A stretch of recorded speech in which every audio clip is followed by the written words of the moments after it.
Nós, a Europa, tem a ver com a Europa, tem a ver consigo. À sexta, uma reflexão sobre a atualidade europeia. Hoje está connosco a doutora Ana Rita Barros, é formadora do Centro de Informação Europeia Jacques Delors. Boa tarde. Muito boa tarde, Ana Marta. Doutora Ana Rita Barros, vamos falar para já e inicialmente do encontro entre o presidente francês e o chanceler alemão. Reuniram em Paris. É um retomar do eixo franco-alemão e da sua influência? Se é um retomar, é muito lento. Portanto, longe da euforia de outros tempos recentes até. Porquê? Porque não se realizou uma declaração conjunta à imprensa, como é habitual nestas circunstâncias em reuniões bilaterais. Claro que os assessores de ambas as partes referiram o sucesso da reunião, e disseram que a evolução foi principalmente em política energética, mas política energética a médio prazo. Conclusões não rápidas e para o curto prazo não foram divulgadas. É de estranhar, na medida em que a representação alemã trazia um corpo de imprensa de peso, porque ele depois ia para o sul da Europa. E o cancelamento da conferência de imprensa não foi visto em muitos bons termos a nível internacional. Porque normalmente o país visitado, ao recusar a realização de uma conferência de imprensa, diplomaticamente é apontado como um sinal de não consenso. E foi isso que aconteceu. Sabemos as divergências que existem entre os dois líderes das duas economias europeias mais fortes, em termos de energia, mas também em termos de defesa e até em termos de abordagem das relações Europa-China. Os acontecimentos recentes, a crise energética, a inflação, têm vindo minar estas alianças mais tradicionais e importantes para a Europa. Ainda num passado ainda mais recente, o pacote aprovado pela Alemanha de 200 mil milhões de euros de ajudas estatais, que é isso mesmo, não é? Não pode ser. Mas a Alemanha pode fazê-lo, porque tem um déficit controlado, não é? Mas perante os outros Estados da União Europeia queria concorrência que não é concorrência, claro. E é contra as regras do mercado único, nós sabemos isso. Temos é que aguardar pelo restabelecimento de relações de confiança neste eixo e noutros eixos, porque podemos recordar que recentemente, há 2 anos, em julho de 2020, quando foi a aprovação do Fundo de Recuperação, que deu origem aos planos de recuperação e resiliência, o grande eixo de aprovação foi exatamente este, franco-alemão, e tem sido também importantíssimo para superar outras crises. Esperemos que haja mais consensos nestas matérias. Em próximas reuniões, talvez. Doutora Ana Rita Barros, registamos mais uma subida das taxas de juro, anunciada ontem pelo BCE. O Conselho do Banco anunciou ontem o aumento das taxas de juros diretoras em 75 pontos base. Isto são 0,75%. Já era esperado? Era esperado, será esperado proximamente. Aliás, o Banco, através do seu Conselho, já disse que sim, que vai aumentar sempre que for necessário, até ter o objetivo cumprido, 2% de inflação. Ora, a inflação restada, segundo os últimos dados de setembro, é de 9,9%, já se anunciou um cálculo para este mês de 10%. Muito longe dos 2%. Cada ponto aqui na inflação é exatamente muito. O Banco refere exatamente isso, claramente. A escalada de preços nos produtos alimentares e energéticos, a procura pós-pandemia, que foi de facto intensa, e a forte pressão dos preços são os factores que pesam na decisão política monetária do BCE. Não esconde isso. E fixa exatamente as taxas em 2%, 2,25% e 1,5% para operações de refinanciamento, ou seja, quando o BCE empresta aos bancos, facilidades de cedência de liquidez e depósitos. Com efeito já a partir do próximo dia 2 de novembro. Portanto, isso é imediato e as pessoas vão sentir, porque se repercute, isto é a política do BCE nos bancos, os bancos depois repercutem nos clientes. No cliente. Como sempre. Também foi anunciado a descontinuidade gradual da carteira que o banco tem de compra de ativos. Compra de ativos essa que foi aquele fluxo que se manteve durante muito tempo, foi prorrogado do programa de compra de ativos que já vinha de Mário Draghi e que foi acentuado durante a emergência pandémica, não é? E até anunciou uma oferta de condições muito vantajosas para os bancos. Bancos que voluntariamente queiram fazer os reembolsos ao BCE de caráter antecipado. Ou seja, recolher a massa monetária que circula. Portanto, particulares e empresas vão sentir isso e vão sentir que a facilidade de acesso ao crédito foi uma situação passageira. Não nos esqueçamos, tivemos 10 anos de taxas nulas ou negativas, que também não era uma situação normal nos mercados, não é? Mas agora será o contrário. Mas isto não foi bem aceito pelos líderes políticos europeus ou por alguns deles? Sim, começando pelo líder francês, Emmanuel Macron. Também aqui mais perto, também ouvimos algumas declarações nesse sentido.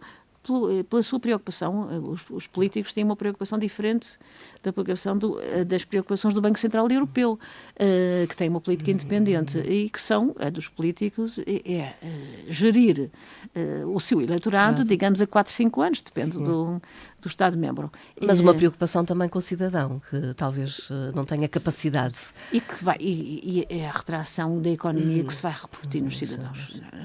Nós sabemos disso e que, indiretamente, uma coisa que não é assim tão direto, mas tem uma grande influência, se os cidadãos consomem menos e retraem, os Estados arrecadam menos impostos. Portanto, os orçamentos, mesmo que aprovados e planeados... Serão afetados, logicamente. E nós compreendemos essas preocupações. Além disso, obriga os Estados a outras medidas complementares. Sim, de ajuda ou de redução das taxas de impostos também. Tem-se falado disso relativamente ao IVA, na eletricidade e não só.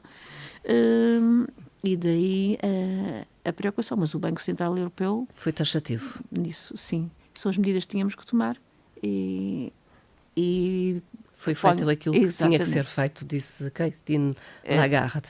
Disse exatamente isso e anunciou até, se a situação continuar, tomaremos medidas neste mesmo sentido de aumentar as taxas e os analistas já preveem um aumento até março do próximo ano, que será significativo. Portanto, essas serão as linhas futuras da política monetária europeia. E o BCE também alertou para uma fraude. Fraudes continuadas. O que é que normalmente as fraudes que o BCE reporta são de contrafação de moeda papel. Sim. Nas notas mais comuns. Notas falsas, digamos, a circulação de... Sim, nas notas mais comuns, 50 e 20, normalmente são as mais reproduzidas. Não é o caso? Não é o caso. Isto são mesmo aqueles alertas que nós conhecemos relativamente a outras situações. Contactos de cidadãos particulares, através do telefone ou de mails, muito semelhantes ao mail do BCE, usando o logo e a imagem, mas com a determinação diferente. Portanto, o que o banco chama a atenção, tenham cuidado, tem que ter em inglês, na sigla inglesa, SCB, European Central Bank, .europa.eu. Portanto, aquela terminação. São 2 meios que o banco usa. É o chamado phishing. Exatamente. Mas chegam a detectar as transferências que as pessoas fazem, particulares, e depois a indicar que o BCE precisa dos dados pessoais e do NIB e do IBAN e das identificações para confirmar as transferências. Portanto, são nesse aspecto das transferências que o banco chama a atenção, cobrança de comissões, e as pessoas normalmente estão habituadas agora cada vez mais à cobrança nos bancos comerciais, portanto, também por transferência, sim. E oferta de empréstimos a condições bastante atrativas. Não é? Nós sabemos que não há. Ninguém dá nada a ninguém. Não. E o banco diz para os cidadãos o seguinte, e que é importante nós aqui reforçarmos. Relembra que não é um banco comercial, é um banco central. E, portanto, não tem contas bancárias de particulares, nem tem acesso às informações de particulares nos bancos comerciais dos diversos Estados-membros. portanto, essa alerta, o Banco Central Europeu não trabalha com particulares. De qualquer forma, esse tipo de dados nunca se deve dar perante nenhuma mensagem, de onde quer que se pense venha. Muito menos se for uma mensagem reencaminhada, que às vezes o que acontece. E, além disso, o que o banco detecta é situações, ofertas muitíssimo vantajosas, não é? Aliciantes, mas com prazo curto, responde até tal data. Sim. Portanto, essa rapidez... Pressionando para a resposta imediata. Sim, as respostas e as solicitações imediatas o banco diz que nunca as faz e que não é normal, portanto, também na banca comercial. Fica este alerta. Que é importante. Vamos falar da atividade empresarial na zona euro. Expectável também, há uma contração.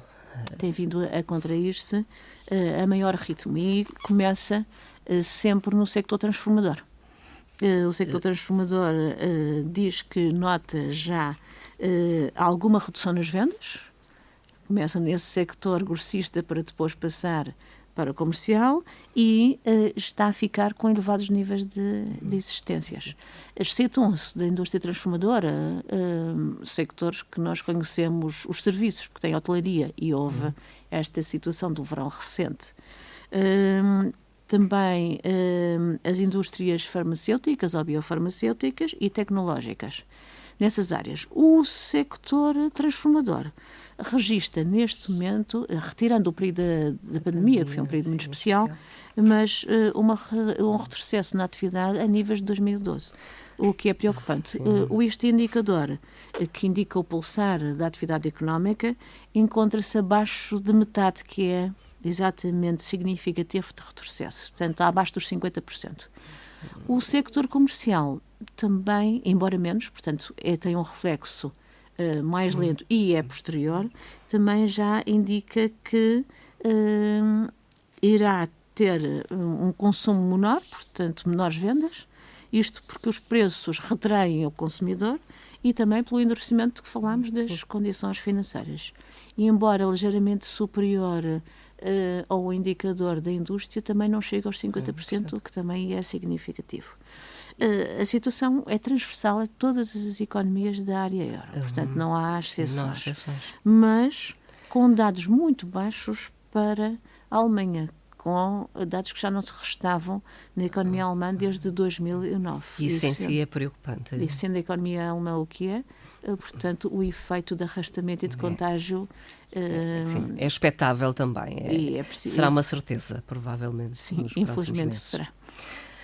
Falemos do desempenho energético dos edifícios. Há essa preocupação por parte da Comissão em controlar consumos, não é? É a diretiva que já existe, mas que agora foi sujeita à análise do Conselho de Energia, que reuniu esta semana e que vai ser revista, exatamente porque os edifícios privados, não é? Sim. São responsáveis por 40% do consumo de energia na União Europeia. Revista no sentido de poupar mais. Poupar mais e tornar os edifícios mais eficientes.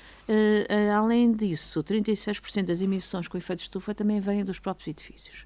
A diretiva agora vem no sentido de estabelecer emissões nulas até 2030 para edifícios novos e de estabelecer também 2050 como o ano em que os edifícios existentes têm o mesmo desempenho. Portanto, irão haver, com certeza, ajudas novamente para a eficiência energética dos edifícios, portanto, os particulares que estejam com atenção, e não só, as empresas também, porque as ajudas são para todos os sectores, e o Conselho, exatamente da Energia, aprovou o regulamento que a Comissão tinha estabelecido há pouco tempo e que vai no sentido de reduzir a utilização de eletricidade em pelo menos 5%, limitar as receitas dos produtores de energia e uma situação mais polémica, mas que foi ratificada por este Conselho, que é garantir uma contribuição de solidariedade por parte das empresas do setor energético. Portanto, há grandes consensos nesse aspecto. O taxar, digamos, o chamado lucros adicionais. Pronto. Ou adicionais. Temos de ter em atenção que o preço do gás na Europa, em termos médios, duplicou no último ano. e o preço da energia subiu também em termos médios 43% e 45%. E isso é um valor demasiado elevado e que o Conselho de Energia retificou a posição da Comissão Europeia nesse sentido, que já foi enviada aos Estados-membros. Dados sobre igualdade de género foram conhecidos também.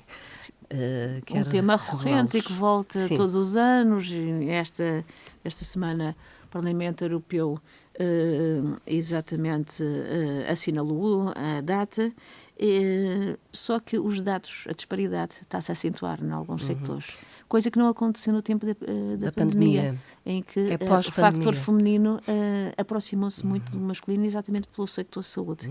Neste índice divulgado pelo Instituto Europeu para a Igualdade de Género, mostra tendências relativamente às mulheres, principalmente no que se refere a emprego, à educação, ao aumento da sua responsabilidade familiar, que no tempo da pandemia foi mais repartida, e à desigualdade no acesso à saúde.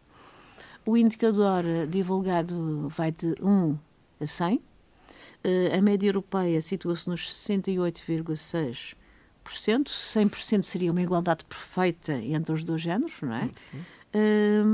Claro que Portugal está ligeiramente abaixo da média, está nos 62,8%.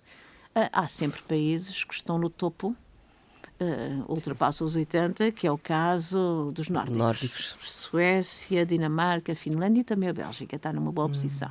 Contrariamente, temos a Grécia, a Roménia e a Hungria, claro, como também tem sido habitual.